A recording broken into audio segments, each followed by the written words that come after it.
ملک میں پورے ہندوستان کے اندر میں سے بعض جو ہے علاقے ایسے ہیں جہاں پر پانی کی آج قلت ہے.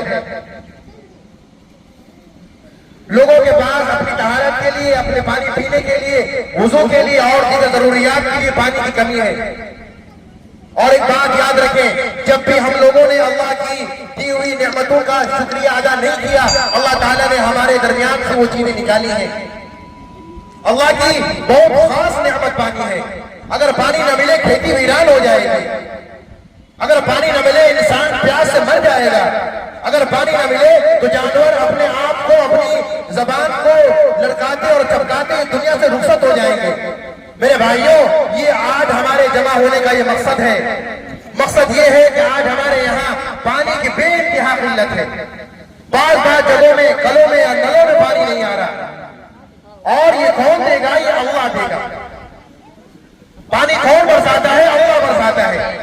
آج ہم اپنے آپ میں اس بات کے لیے یہاں اللہ کے حضور میں اس لیے کھڑے ہیں، اس تاریخی عیدگاہ کے اندر میں، اور جمع ہونے کا جو مقصد ہے وہ یہ ہے کہ ہم اپنے گناہوں پر نادم ہوں، اپنے آپ کا محاسبہ کریں، اور یہ ہم دیکھیں کہاں پر ہم نے اللہ کی نافرمانی اور کن کن جگہوں پر اللہ کی ہم نے ناشکری کی ہے، کہاں پر ہم نے ایک دوسرے کا جو ہے حق کو مارا ہے اور حق والے کا حق نہیں دیا ہے.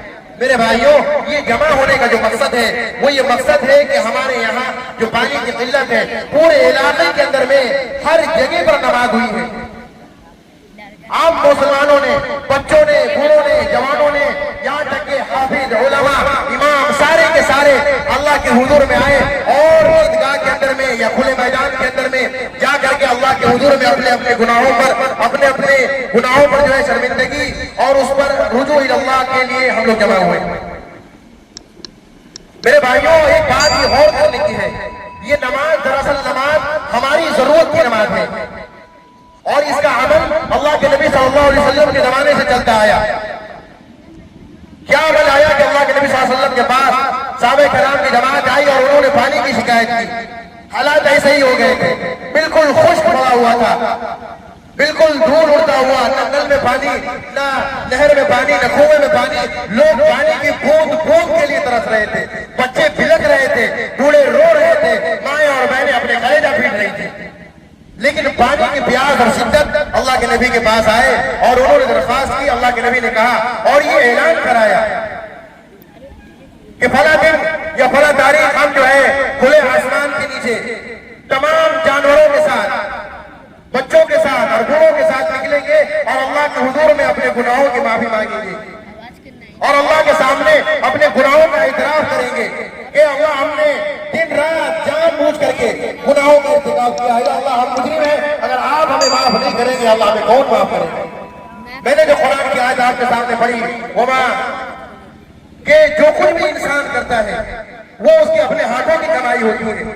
قرآن کہتا ہے کہ ظہر الفساد فی البر والبحر، زمین میں، آسمان میں، دریا میں، خشکی میں، کھیتوں میں، کھلیانوں میں، نہروں میں، یہاں تک کہ آیا کنووں میں، تمام جگہوں پر فساد مچ گیا. کیوں مچا؟ فرمایا بما کسبت ایدی الناس، لوگوں کے اپنے ہاتھوں کی کمائی کی وجہ سے، لوگوں کے اپنے کرتوت کی وجہ سے، لوگوں کا اپنے اللہ سے دوری کی وجہ سے. جب مسلمانوں نے اللہ کے ساتھ دوری اختیار کی ہے، اللہ نے اپنی خاص نعمتوں کو روکا ہے. بارش اللہ کی خاص نعمت ہے.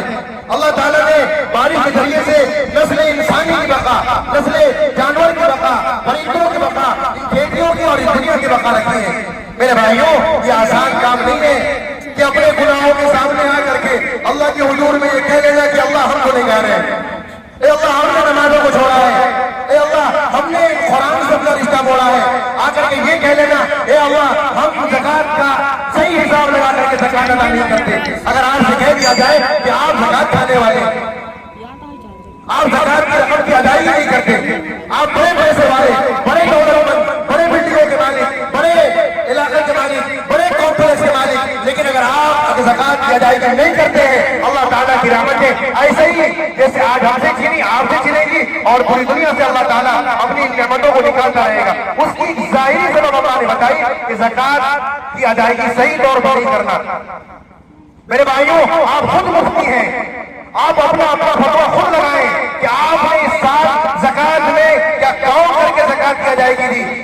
اپنے بہو کے دل میں جو اس کے پاس میں سونا تھا کہ آپ نے اس کا حساب لگایا, اپنی دکانوں کا, اپنے کاروبار کا حساب لگایا یا نہیں لگایا؟ اگر نہیں لگایا تو آپ گنہگار ہیں. زکوٰۃ فرائض میں سے اگر زکوٰۃ کی ادائیگی نہیں ہوگی, اللہ کی رحمت ہماری طرف متوجہ نہیں ہوگی. میرے بھائیوں, آج ہمیں ان سب چیزوں پر غور کرنے کی ضرورت ہے. زکوٰۃ کی ادائیگی صحیح ہونی چاہیے تاکہ ہمارا دنیاوی نظام یہ صحیح طور پر چلے اور ہمارے گناہوں کا وبال ہمارے چھوٹے چھوٹے ننھے بچوں پر, بہنوں پر, ماؤں پر, یہاں تک کہ جانوروں پر, درندوں پر نہ پڑے. ہم انسان ہیں درندے نہیں, ہمارا کام انسانیت ہے, ہم انسانیت کا درس دیتے ہیں, ہم وحدانیت کا اور توحید کا درس دیتے ہیں. ہمارا کام اس دنیا کے اندر میں ایمان کی حالت میں, ایمان کی طاقت کو لے کر کے اس دنیا کے سامنے, ہر باطل کے سامنے اپنے آپ اس بات کو ہی باطل سر اٹھائے گا, اس کا سر قلم کر دیا جائے گا.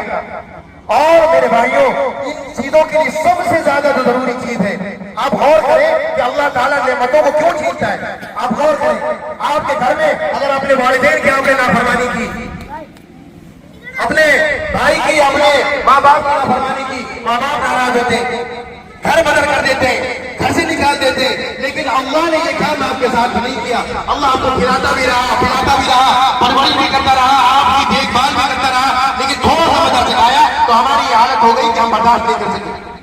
تو میرے بھائیوں, آج ضرورت اس بات کی ہے, ہمارے یہاں جمع ہونے کا جو مقصد ہے وہ مقصد صرف یہ ہے کہ ہم اپنے مفتی خود ہیں, اپنے آپ کا فتویٰ آپ کا دل دے گا. آپ اپنے دل کو ٹٹولیں اور تلاشیں کہاں کہاں پر ہم نے اللہ کی نافرمانی کی. کیا ہم نے فجر کی نماز پڑھی, کیا کر ہم نے عشاء کی نماز پڑھی, کیا ہم نے اس سال رمضان کے روزے رکھے, کیا اس سال ہم نے کسی غریب کے یتیم کے سر پر ہاتھ رکھا, نہیں رکھا.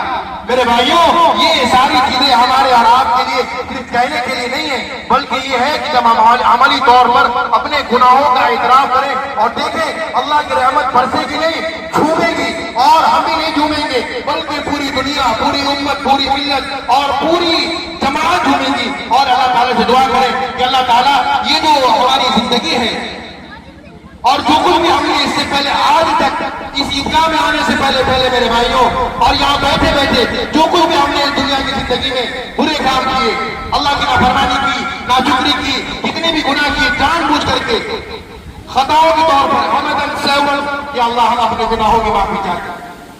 اے اللہ ہم اپنے گناہوں کی معافی چاہتے ہیں. اے اللہ اگر آپ ہماری مغفرت نہیں کریں گے ہم کہاں جائیں گے؟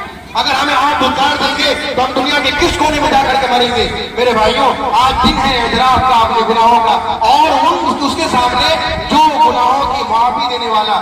اگر آپ کسی آدمی کے پاس جائیں گے جس سے آپ نے کوئی گناہ سرزد کیا تو آپ کو دھکار کر کے بھگا سکتا ہے, لیکن میرے بھائیوں اللہ کی ذات وہ کریم ذات ہے. اگر آپ رات کے بند کمرے میں تاریکی میں بھی آپ ایک مرتبہ گناہوں کا استغفار کر لیں گے, کہ اللہ اب ہماری مغفرت کر دی. اللہ تعالیٰ وہ ہے جو دریائے رحم کے اور کرم کے دریا میں غوطہ لگا کر کے آپ کی پوری مغفرت کر جائے گا. آج اس بات کا ہمیں اعتراف کرنا ہے کہ اللہ ہم نے جو کچھ بھی آج سے پہلے گناہوں کو کیا ہے, یا اللہ ہم اپنے گناہوں کی معافی آپ کے سامنے مانگتے ہیں. یا اللہ جو کچھ بھی آج سے پہلے ہم نے فرائض کو, واجبات کو ترک کیا ہے, یا اللہ ہم اس پر صحیح طور سے ادائیگی کی جو ہے ہم نیت کرتے ہیں. یا اللہ ہماری دعاؤں کو قبول کریں. اور آپ دیکھیں کیا یہ اللہ کی رحمت نہیں ہے؟ کیا یہ اللہ کا آسمان اور زمین نہیں ہے؟ کیا یہ اللہ کا برسایا ہوا پانی نہیں ہے؟ یہ ساری چیزیں اللہ نے آپ کے اور ہمارے, اور ہم نہیں کر سکتے ہمارے. اللہ کے نبی نے کہا کہ ڈھول ہے, اللہ کے نبی نے کہا کہ بچے, اللہ کے نبی نے کہا کہ وہ پر ظلم کیا گیا, ان کی بدولت اللہ تعالیٰ ہماری ان دعاؤں کو قبول کرے گا, ہماری بھی مغفرت کرے گا اور ہماری نسلوں کی بھی حفاظت کرے گا. اللہ تعالیٰ سے دعا کریں کہ اللہ تعالیٰ کہنے سے زیادہ عمل کی توفیق نصیب فرمائے. دیکھیے نماز سے پہلے ہی نماز کا طریقہ یہ ہے کہ بارش آ گیا, جمہور علماء کے نزدیک اور نماز سے پہلے ہی بارش آ گیا, دعا سے پہلے بارش آ گیا. اللہ کتنا خوش ہو گیا.